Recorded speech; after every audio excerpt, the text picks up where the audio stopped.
Fala pessoal, sejam todos bem-vindos a mais um vídeo aqui do Enes, só que um vídeo extra nesse novo horário das 18 horas aqui no canal, tá? Pessoal, é o seguinte, a gente vai falar um pouco sobre o Luiz Figo e sobre essa questão histórica que levou o Luiz Figo a ser um personagem marcante na história para além do futebol jogado nas quatro linhas, para além de tudo isso que aconteceu com ele. Aqui um ponto importante para a gente destacar a carreira do Figo e entender o momento que ele estava.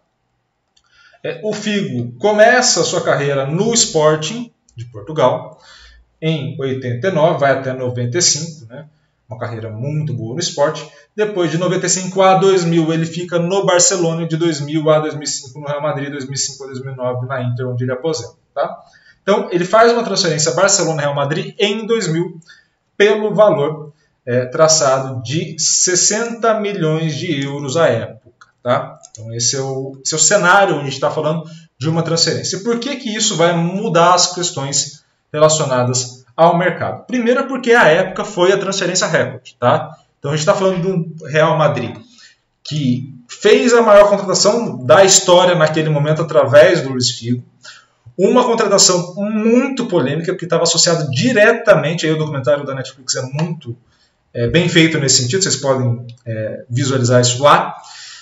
Você está falando diretamente de uma transação associada à primeira gestão, né, do atual presidente do Real Madrid. Né? Então, assim, quando a gente observa esse cenário, né, de ascensão do Real Madrid para esse nível galáctico que a gente falava, né, coisa que não era até aquele momento feito, você juntar todos os melhores do mundo em um clube só, ou pelo menos não se fazia isso com certa frequência, né? Não se buscava fazer isso com certa frequência. Nesse momento você tem, através do Figo, a primeira ação.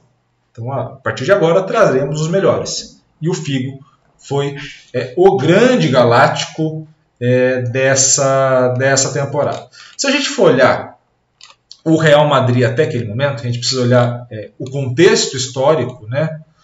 Até 2000, a gente está falando ali diretamente de uma equipe, e aqui eu vou pegar para vocês esse cenário, que eu acho ele muito interessante para a gente trocar essa ideia, que é o histórico de títulos do Real Madrid. Tá? Pô, Iago, o histórico de títulos do Real Madrid é gigantesco, né? Mas é importante a gente ressaltar isso. Tá? Quando a gente vem olhando o histórico de títulos aqui embaixo, você vai ter ali na Champions League uma série de títulos de 55, 56 até pelo menos ali até 59, 60, né, que são os primeiros 5 títulos do Real Madrid. Depois, de novo, em 65, 66. Depois ele passa a ter uma conquista 97, 98, 99, 2000. Ou seja, quando o Luiz Figo chega nessa janela de transferência de 2000, é uma equipe campeã da Europa que ele está chegando. Né?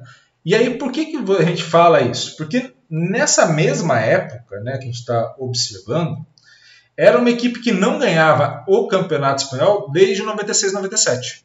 Tá? Então, esse cenário era de um domínio, ou pelo menos de uma conquista consecutiva, ou pelo menos muito próximo, de um campeonato europeu, mas que não se refletia necessariamente no cenário interno. Então, se vocês observarem, aí, o Prime Video tem um excelente documentário sobre o Real Madrid, sobre a história do Real Madrid nas competições europeias. Em muitos casos, o Real Madrid classifica por ser campeão. Nesse período, porque ele não vai bem na Liga. Ele vai bem diretamente na Champions. E isso facilita com que o clube vá se desenvolvendo, obviamente.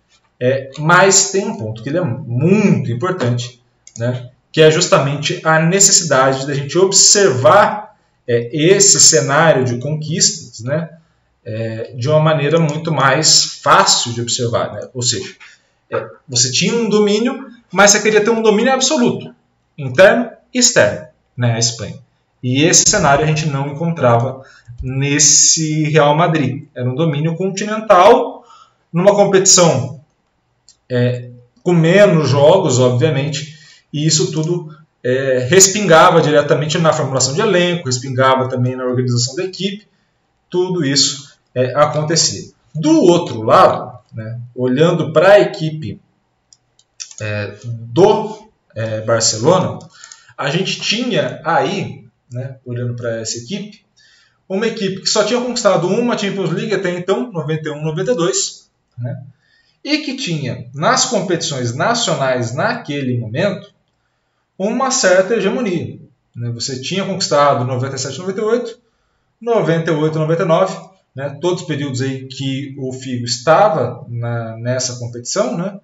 E aí você tem também, além disso, também a conquista 97-98 da Copa do Rei e conquistas relacionadas diretamente a uma competição interna, né? Vamos colocar assim, que é muito importante para Barcelona, para o Barcelona, e é muito importante para esse cenário. Então o Luís Figo faz essa trajetória de transferência justamente nesse cenário que a gente está falando, justamente no cenário onde, em determinados momentos, você não tinha esse domínio do Barcelona internacionalmente, mas você tinha um domínio interno, e você não tinha um domínio interno do Real Madrid, mas um domínio continental. Tá? E aí vale a pena a gente ouvir o Figo falando sobre esse momento e sobre essa decisão tomada.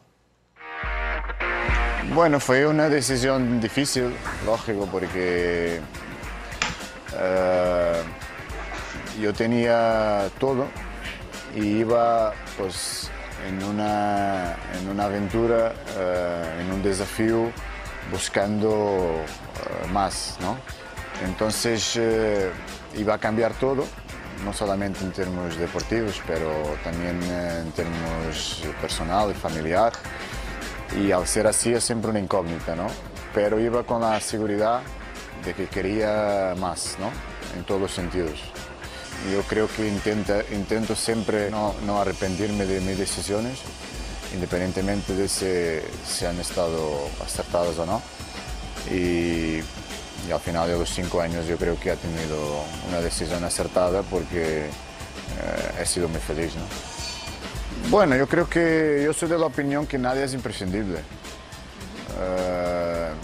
No solamente hablando de Cristiano, de Pepito o José o lo que sea. Yo creo que los clubes no pueden depender de nadie, si no está mal.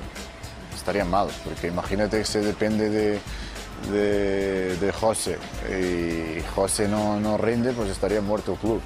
Yo creo que la historia de los clubes está por encima de todo el mundo, hasta del presidente, hasta de quien sea. Portugal tem boa geração. Aí ele vai falar da geração de Portugal, mas esse talvez seja o grande ponto da gente observar aqui. É justamente um cenário de transferência que gera todo esse impacto na história do futebol. Né? Foi ali o primeiro grande aporte financeiro que depois vai resultar nos Galácticos, né? Anos depois, ali já muito próximo daquilo, né? A vida do Zidane, a vida de outros jogadores, né? Que é na geração do Florentino Pérez, da primeira gestão que ele tem. E é claro, a partir dessa gestão e dessa organização, você tem também as outras influências que vão acontecer no mercado. Você aumenta, inflaciona preço, você tem uma série de coisas que vão impactar. E muita gente vai lembrar do Figo dessa forma, mas o Figo era um excelente jogador. Entendeu? Então, assim, era um jogador muito para além dessas questões relacionadas às polêmicas, né?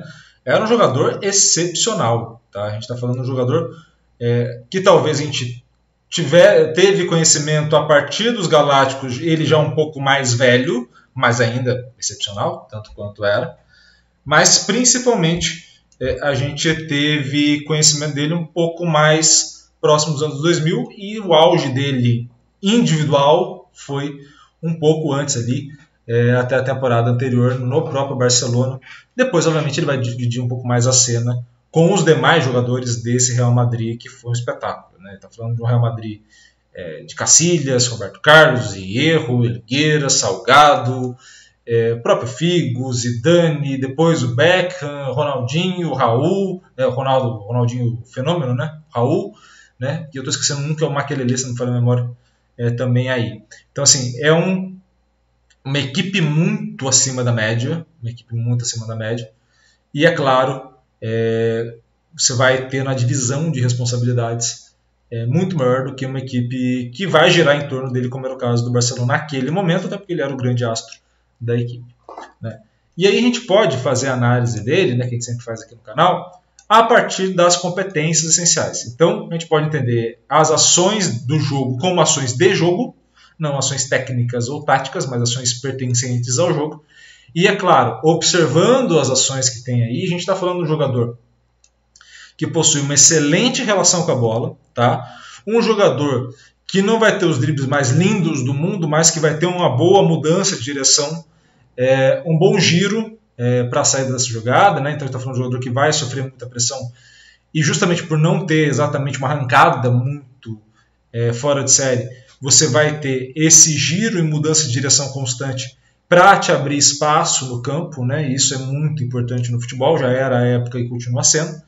E, é claro, tudo isso também associado com uma ação direta em contato com a bola muito boa.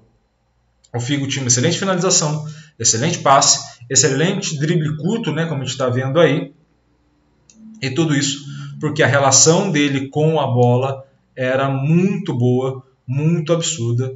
E, é claro, acompanhado com outros jogadores das equipes onde ele passou só para o grande clube, isso vai potencializando as ações dele. Tá? Também, ele era um cara que aproveitava muito bem os espaços. Podem ver aí que ele está atuando mais à direita, depois mais à esquerda, depois mais centralizado. É um jogador, de fato, que tinha uma exploração desse espaço muito alta. Não era um jogador tão fixo assim. Obviamente você vai fixar um pouco mais de acordo com seus companheiros de clube, mas não era um jogador que necessariamente tinha que ficar fixo para render. Ele jogava muito bem explorando os 3 corredores que vão ter ali, direito, esquerdo e central, né? Obviamente um pouco mais os corredores laterais que vão dar um pouco mais para ele de espaço para ele cair para o centro, né? Para ele poder fazer essa movimentação para o centro e mais próximo em direção ao gol, mas era um jogador muito inteligente nessa exploração espacial e vale a pena ressaltar isso, jogador que sofria muito pressão direta do portador e nessa mudança de direção entendia muito bem os ângulos que ele formava com o marcador e com o próximo companheiro de equipe dele, por isso os bons passes também, né? Também uma boa explicação dos passes, e, é claro, uma leitura e entendimento das suas características em velocidade para as características dos adversários e aí utilizar isso da melhor forma possível num terço muito importante do campo, que era o último, que é justamente onde você vai ter um pouco mais de proteção a quem for mais ofensivo, ou seja, quando você está observando ele aí, você pode observar que vai ter ações onde o adversário vai evitar por vezes a falta, vai evitar por vezes as ações mais faltosas, justamente porque ele está indo em direção à área e isso dificulta muito. Quando está mais próximo do meio campo, fica um pouco mais fácil de fazer esse tipo de ação mais faltosa, mas, de novo, um pouco mais próximo à área já começa a ficar mais difícil. O adversário começa a ter que recuar um pouco mais e evitar tanto esses botes, porque ou ele vai tomar o drible ou ele vai cometer uma falta que vai ser perigosa ali. Então, ele tinha uma leitura muito boa de espaço, posicionamento e movimentação, que vai estar relacionado ali também às ações, seja com ou sem a posse da bola. Tá?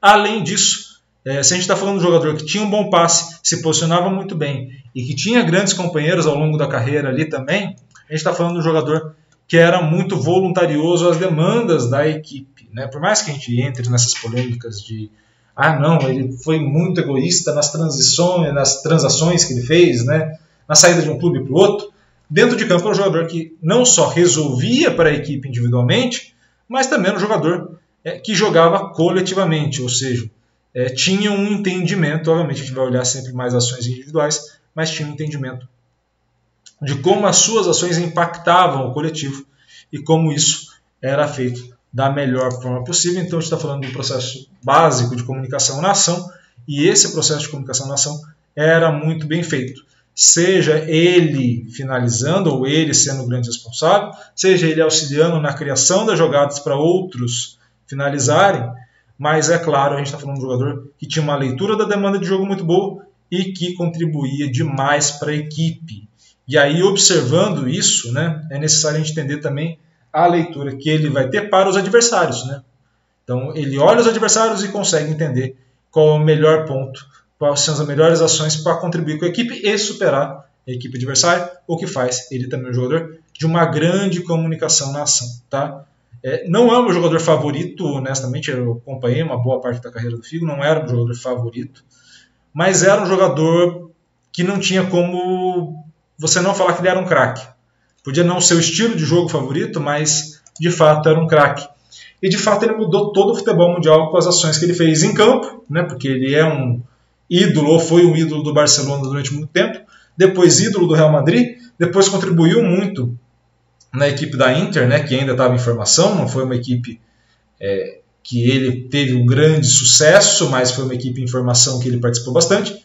E, é claro, na seleção portuguesa, né, uma seleção ali pré-Cristiano Ronaldo, e até mesmo na fase de início do Cristiano Ronaldo, mas onde o Figo era a grande estrela, né, ele, o Deco ali, Rui Costa e outros grandes jogadores de uma geração portuguesa muito boa também. Tá? A gente fala muito dessa, mas a gente tinha uma geração portuguesa também excepcional, Pauleta, Maniche, você tinha outros aí, o lateral Miguel, né, depois Bozingua, né, mas um pouco mais à frente, já da geração do Cristiano Ronaldo, você começa a ter outros grandes jogadores ali que também participaram dessas gerações. Tá? Então, é sempre muito legal saber da história desses caras e saber o impacto que eles tiveram, seja para a carreira deles ou até mesmo para a cultura que a gente tem hoje de futebol. E o Figo impactou muito a cultura do futebol hoje, nas ações extra-campo e também dentro de campo. Beleza? Espero muito que vocês tenham gostado desse vídeo.